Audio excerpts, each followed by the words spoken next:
इस वीडियो के अंदर हम लोग डिस्कस करने वाले हैं how to file the ITR for the pensioner. जी हाँ, तो देखिए जो भी सीनियर सिटीजन है या नॉन सीनियर सिटीजन है, रिटायर हो चुके हैं, उनको पेंशन मिलती है। तो असेसमेंट ईयर 24-25 की आईटीआर फाइलिंग कैसे होगी, क्योंकि इस साल से आप न्यू टैक्स सिस्टम के अंदर बाय डिफॉल्ट यहाँ पे फॉल करने वाले हैं।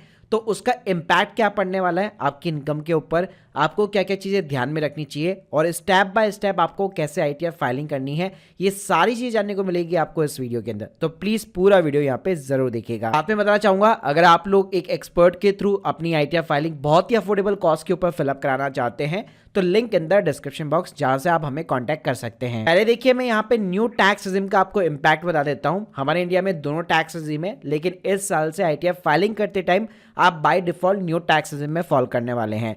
तो देखिए, अगर आपकी इनकम नेट इनकम जो है, जिसमें आपकी पेंशन आ गई, आपका बैंक का इंटरेस्ट हो गया, एफडी का इंटरेस्ट हो गया, कोई रेंटल इनकम है, वो सारी चीज़ें हो गई, अगर सब कुछ मिला के आपकी इनकम जो है 7 लाख रुपए के नीचे होती है तो आपको कोई भी टैक्स पे करने की रिक्वायरमेंट नहीं रहेगी न्यू टैक्स रिजिम के अंदर।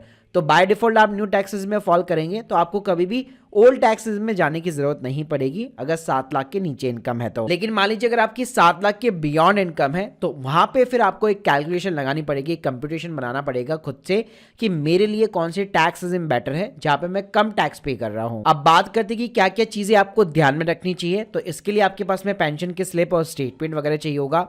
आप चाहे तो यहाँ पे ऑनलाइन वगैरह जो इस टाइप का स्टेटमेंट जनरेट कर सकते हैं। हर स्टेट का अलग पोर्टल बना होता है, जैसे मेरे पास ये गुजरात का पोर्टल है, वहाँ से आप सीधा जनरेट कर सकते हैं जो भी गुजरात के पेंशनर्स वगैरह।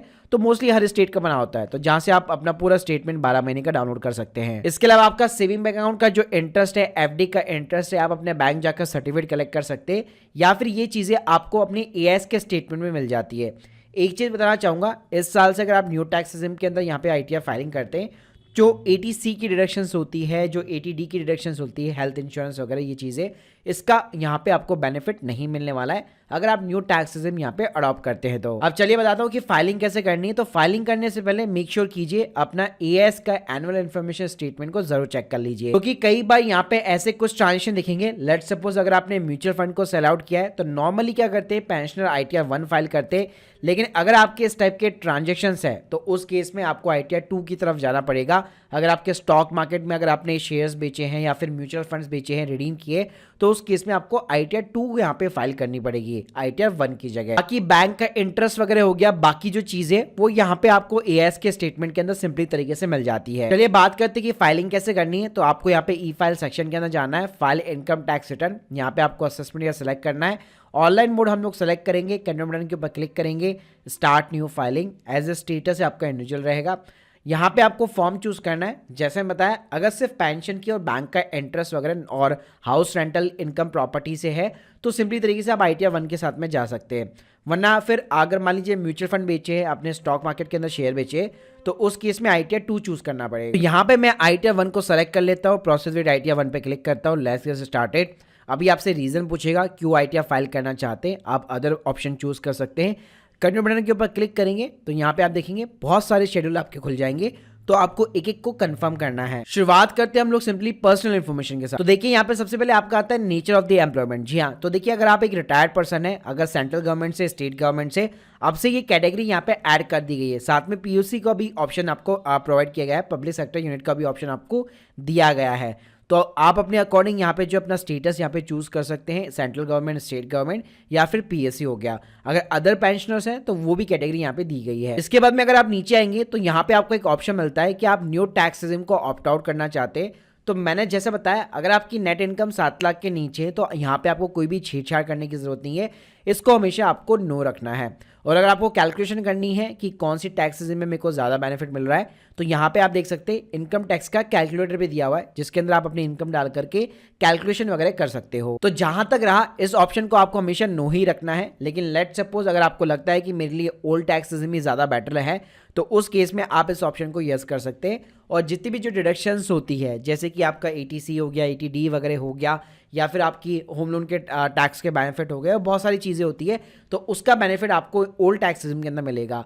लेकिन न्यू टैक्स सिस्टम में आपको ऐसा कोई बेनिफिट नहीं मिलता, सिर्फ 50,000 रुपये का स्टैंडर्ड डिडक्शन मिलता है। इसके बाद में आपको ग्रॉस टोटल इनकम में जाना है। यहाँ पे कई सारे आपसे सवाल पूछे जाएंगे, सभी को आप यहाँ पे स्किप कर सकते हैं।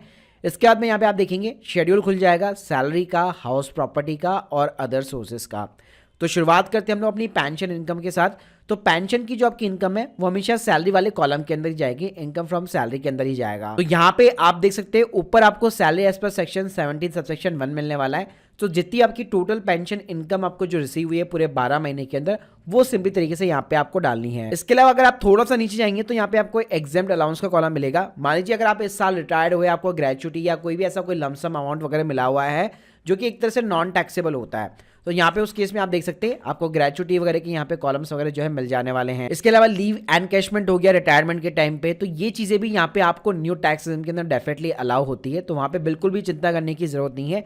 इन कॉलम्स को आप सेलेक्ट करके अपना जो नॉन टैक्सेबल अमाउंट आपको जो रिसीव हुआ है वो आप डाल सकते हैं। इसके बाद में यहाँ पे पेंशनर को भी जो स्टैंडर्ड डिडक्शन मिलने वाली है न्यू टैक्स में इस साल से इसको अलाउ कर दिया गया है। तो यहाँ पे भी चिंता करने की जरूरत नहीं है। 50,000 रुपए का स्टैंडर्ड डिडक्शन आपकी जो भी आपको पेंशन की इनकम मिलती है उसके ऊपर आपको मिलने वाला है। इसके बाद में नेक्स्ट कॉलम आता है हमारा हाउस प्रॉपर्टी का। तो अगर आपकी कोई रेंटल इनकम वगैरह आती है तो यहाँ पे आप देख सकते हैं आपको लेट आउट का ऑप्शन मिल जाएगा। जितना भी आपको रेंट रिसीव होता है 12 महीने के अंदर वो आप डाल सकते हैं। जो भी आप यहाँ पे लोकल अथॉरिटीज को जो टैक्स पे करते हैं, म्युनिसिपल पार्टी का जो टैक्स होता है वो आप यहाँ पे ले सकते हैं। 30% का स्टैंडर्ड डिडक्शन यहाँ पे आपको मिल जाने वाला है। इस प्रॉपर्टी के ऊपर अगर आपका होम लोन भी चल रहा है तो उसका भी इंटरेस्ट का डिडक्शन अलाउ होता है और ये न्यू टैक्स सिस्टम के अंदर भी अलाउ है। लेकिन ध्यान रखिएगा जो सेल्फ ऑक्यूपाइड प्रॉपर्टी होती है अगर उसके ऊपर आपका स्टिल होम लोन चल रहा है तो उसका इंटरेस्ट का बेनिफिट आपको न्यू टैक्स सिस्टम में नहीं मिलने वाला। इसके बाद में नेक्स्ट कॉलम आपका अदर सोर्सेज का आता है जिसके अंदर आपका डिविडेंड इनकम, आपका एफडी का इंटरेस्ट वगैरह ये चीजें आती है। और ये चीजें नॉर्मली जो है ऑटो फिलअप भी हो जाती है क्योंकि एएस के अंदर आपकी सारी चीजें होती है। फिर भी स्टिल अगर आपके पास में इंटरेस्ट का सर्टिफिकेट है तो आप अपना सेविंग अकाउंट का इंटरेस्ट डाल सकते हैं। आपका एफडी का इंटरेस्ट हो गया। इसके अलावा लेट्स सपोज अगर आपको डिविडेंड की इनकम मिलती है तो वो हो गया।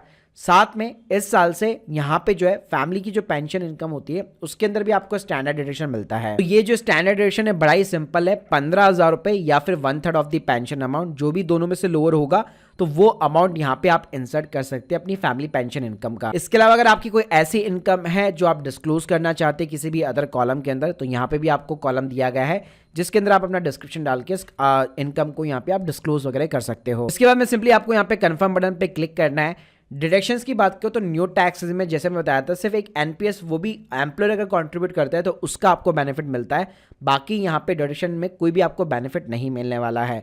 तो यहाँ पे जैसे बताया कि 7 लाख के नीचे इनकम है तो वैसे भी कोई टैक्स नहीं लगने वाला, तो कोई भी डेटा आपको यहाँ पे फिलअप करने की रिक्वायरमेंट नहीं रहेगी। इसके साथ में नेक्स्ट कॉलम आपका टैक्स पेड का आता है जिसके अंदर अगर आपका टीडीएस वगैरह कटा हुआ है, चाहे पेंशन के अंदर कटा हुआ है या अदर देन पेंशन है जैसे बैंक का इंटरेस्ट हो गया, एफडी वगैरह हो गया, वहां पे कटा हुआ है तो वो सारा इंटरेस्ट यहाँ पे आपको देखने वाला है। और लास्ट में आती है आपकी टोटल टैक्स लायबिलिटी। तो यहाँ पे आप देख सकते हैं जैसे मैं बताया था कि यहाँ पे 7 लाख के नीचे अगर आपकी इनकम है तो आपको 25,000 रुपए तक की 87 के अंदर रिबेट मिल जाती है आसानी से।